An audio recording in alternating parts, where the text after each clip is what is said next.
分享书看客家苗路學院，明日一行二新聞，客家委員會主任委員顧秀妃12月23號參加國立聯合大學創校52周年校慶暨李橋名譽博士學位頒授典禮，推崇李橋先生對台灣文學兩百嘅傑出貢獻，也表示你來背持續推廣優秀嘅客家文學作品，向國際傳揚台灣人嘅精神。故主李港島客委會出版李橋傳習和推動韓亞三部曲嘅英文翻譯，愛同客家文學嘅優秀作品推向國際，及祝福國立聯合大學52周年生日快樂。未來客委會將持續推廣客系作家嘅文學作品，本世界看到台灣，看到客家，希望做得邀請李橋先生參加今年12月28號全國客家日辦理嘅青年論壇。同後生朋友分享傳承，92歲李橋先生發表感言時感性嘅講，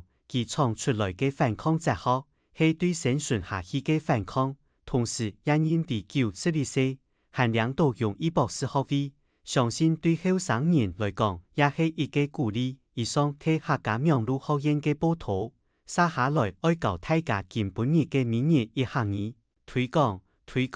客家文學作品。愛好好推廣客家文學作品，愛好好推廣，唔好為忙啊！下禮拜再來了。